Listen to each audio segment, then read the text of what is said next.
Judas seguramente es el nombre más infame de la historia, ¿no? El sinónimo de traición. Pero a ver, ¿y si todo lo que creemos saber sobre él no fuera toda la historia? ¿Y si existiera un texto antiguo que, bueno, lo pone todo de cabeza? De eso vamos a hablar hoy. Pensemos en esto por un momento. Estamos en el desierto de Egipto. Se encuentra una caja de piedra. Y adentro, nada de oro, nada de joyas, solo papiro. Un manuscrito súper frágil, casi hecho polvo. Pero lo que contenía era tan explosivo que la iglesia primitiva intentó borrarlo para siempre. Y ese texto tiene un nombre. En copto antiguo se leía Peyagelion Niudas. Su traducción, el Evangelio de Judas. Sí, como lo oyen. Y este es el documento que vamos a explorar a fondo. Bueno, empecemos por su historia, porque vaya historia.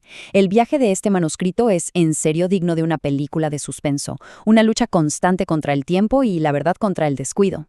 Miren, este manuscrito tuvo un viaje de locos. Primero lo encuentran en una cueva en los 70, pasa por saqueadores, por traficantes, y en el 83, imagínense, lo ofrecen en un hotel en Suiza, pero nadie lo compra. Y ahí viene lo peor. Termina abandonado por años en una caja de seguridad en Nueva York.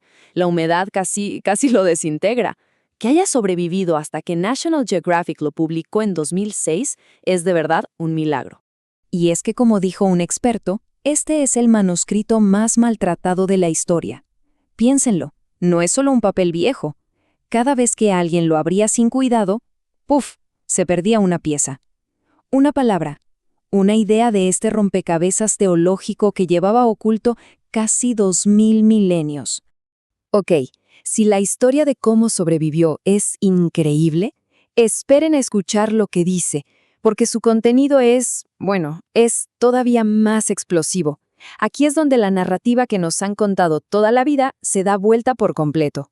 Así que prepárense porque este evangelio nos presenta al villano más grande de la historia como el héroe. Aquí está el choque, ¿no? La contradicción total. En una esquina tenemos la visión tradicional. Judas, el villano, el que traiciona a Jesús por 30 monedas de plata. Pero en la otra esquina, este evangelio nos pinta un cuadro completamente diferente. Judas no solo es el discípulo más cercano, sino que actúa por orden directa de Jesús. No por plata, sino para cumplir una misión de liberación. Ok, la pregunta obvia es, ¿de dónde sale todo esto?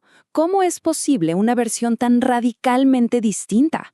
Para entenderlo, tenemos que meternos en el sistema de creencias que está detrás de este texto. Hablemos de un tipo de fe, un cristianismo muy diferente al que conocemos. Lo que revela este texto es, ¡wow! Por ejemplo, nos muestra a un Jesús que se ríe de los otros discípulos. Sí, se ríe porque, según él, le están rezando a un Dios menor, a un Dios equivocado. Y luego, ¿qué hace? Toma a Judas aparte y le comparte un conocimiento secreto, algo que solo él puede entender. La idea central es esta.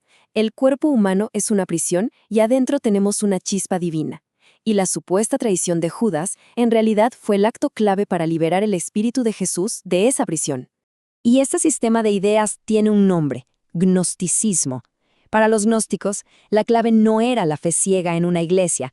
La clave era la gnosis, que significa conocimiento, un conocimiento secreto, directo, de lo divino. ¿Se dan cuenta de lo radical que era eso?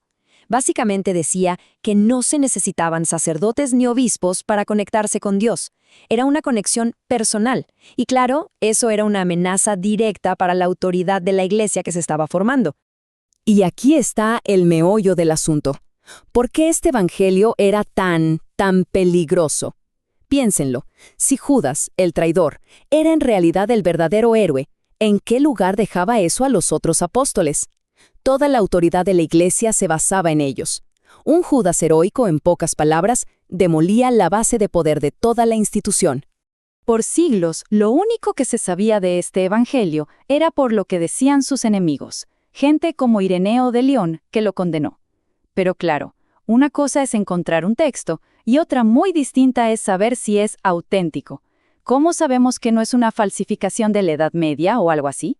Bueno, aquí es donde la ciencia moderna entra en juego. Y la ciencia nos dio una fecha que lo cambió todo. Alrededor del año 280 después de Cristo, Ojo, esto es importantísimo. Confirma que no es un invento moderno, es un documento auténtico de los primeros siglos del cristianismo. Es literalmente una voz que nos llega de un pasado que creíamos perdido. ¿Y cómo lo supieron? Pues, con un trabajo de investigación increíble.